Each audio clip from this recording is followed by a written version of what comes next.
Good morning, everybody. This is Nick from Conifer, Colorado, doing another episode of Outdoor Fun in Colorado. Today, we're going to be over at a national forest trailhead called Maxwell Falls. I personally have never been here before, so I'm going to do a review on how the scenery is, the difficulty, and the duration. So one of the red flags that I have on this trail right now is I do not see a map indicating what this trail is like as far as its duration, as well as if it's a straight trail or if it's a loop. So what I'm gonna do is I'm gonna keep you guys posted. Hope to have some fun, get some good video footage, and to share a life lessons that I recently experienced with you guys. So stay tuned in. Thank you. So far, I've been on this trail for maybe half a block. Very, very pretty out here.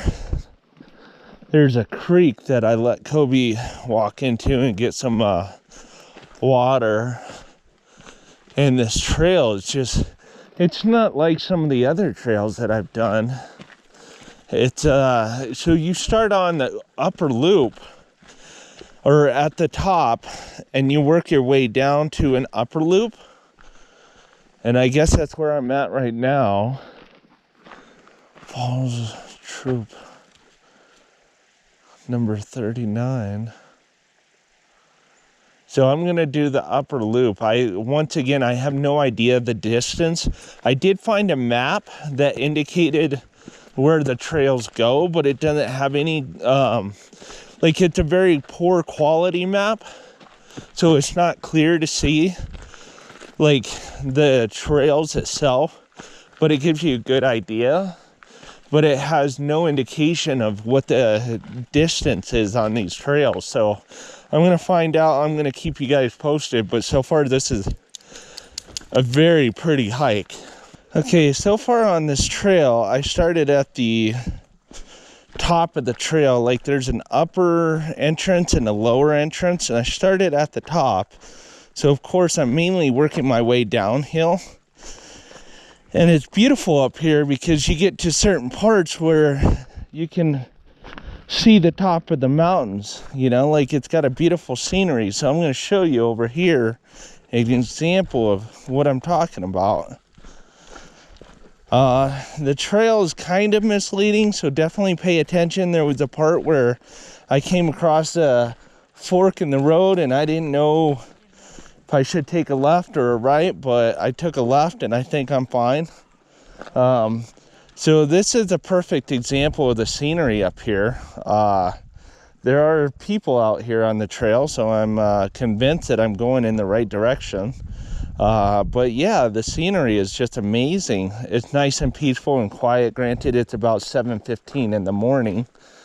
I'm going to show you guys some more footage of what it looks like over here.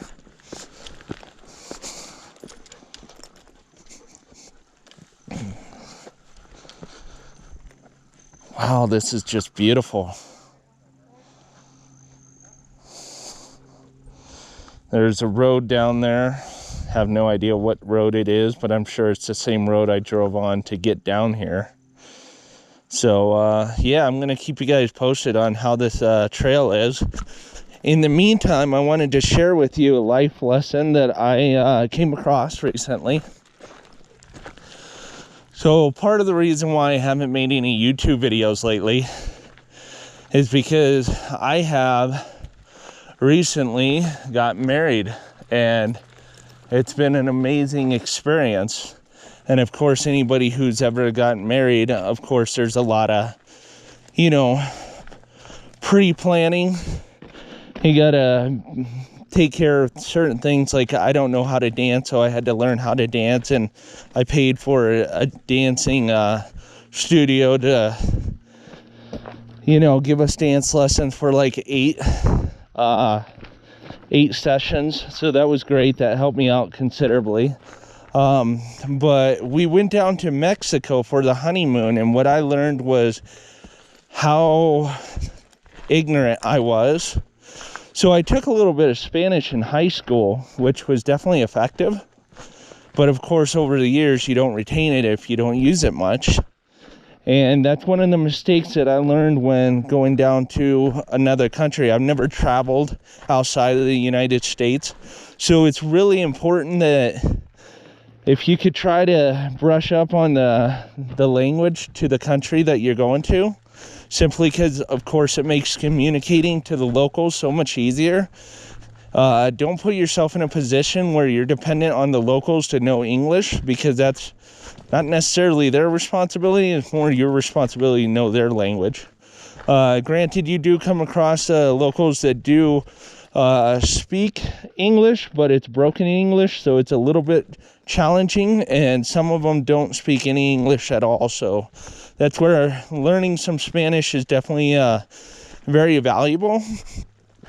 Also, another thing that I didn't quite understand was, I know that the currency is different and they use dinero or pesos, and dinero is obviously Spanish for money. So it was very important for me to get a screenshot of, using Google, of the translation from a dollar bill to pesos, because yeah, that was a confusing scenario. So there's life lesson number 2.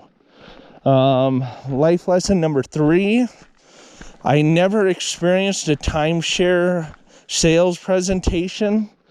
I've always heard it's a pain in the butt, and we ended up getting lured into a timeshare presentation, but we got some good freebies out of the situations, like a bottle of booze that was good booze. And then I also got a sunset cruise trip with free food and drinks on the sunset cruise, as well as a glass boat experience, and you can go feed the fish, and the fish were beautiful. It was neat. So what I learned in Mexico was, we went down to Cabo San Lucas. When it comes to the price, don't say yes to the first price. Don't say yes to the second price. Say yes to the third or fourth price, because then that's a lot more appealing. It was kind of funny because the people who want to sell products and services, they don't understand the value of selling their products and services. They just focus on price. So if they hit you high, just say no. They'll hit you a little lower. They'll still say no. They'll hit you even lower, still say no. And then finally, take that third or fourth offer. It definitely works out in your favor financially on that situation. As far as this timeshare presentation, it wasn't that painful, because they provide you premium food and premium drinks, and it was about, I'd say, 2 hours of our time, and, you know, being at a luxurious resort that we could never afford and don't want to afford, but it was beautiful to see what it was like. And all you got to do is just keep saying no, and then they'll let you go. So it was fun. It was definitely an enjoyable experience. One of the other things that I was uncomfortable about being in Mexico is, when you get outside of the resort, you just have to be careful, and you stay away from, like, the communities that are a little bit more dangerous. There were certain times that we had to leave the resort to go do something, and the locals love to harass you for buying this product, buying that product, and when you say no, they still want to keep trying to sell you the product, even if you don't want it.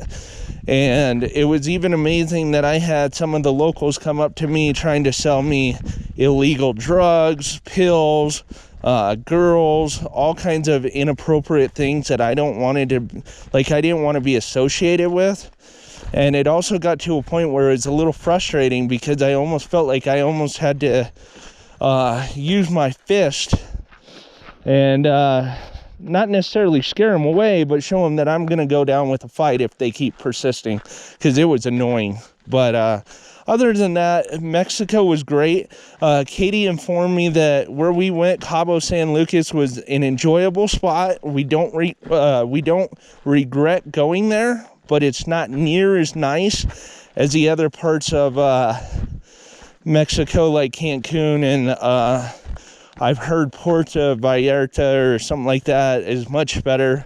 The problem with Cabo San Lucas is It's a desert community, so as a result, everything looks dead unless you're on a resort. It looks beautiful. And then the other problem with Cabo San Lucas is the beaches are not safe to swim on, and they will not let you swim on the beaches. There's very small sections where you're allowed to swim, and those places are overcrowded. So it was beautiful. It was fun.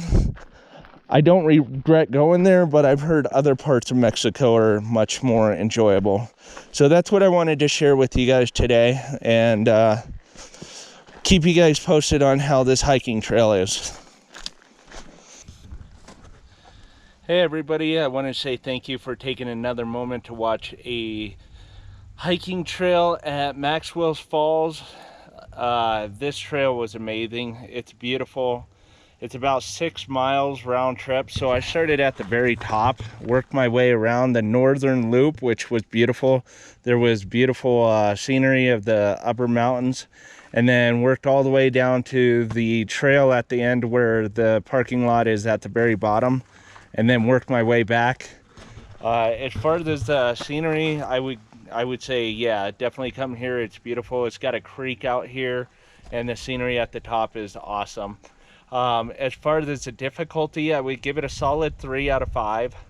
It's not painful, but it's not easy either, especially if you work your way all the way down to the bottom. And I started at 7 o'clock. It's 10 o'clock right now, so it's about 3 hours all the way round trip, if that's what you decide to do. And other than that, I want to say hit that like button, subscribe, and I'll have more videos for you guys in the future. Thank you.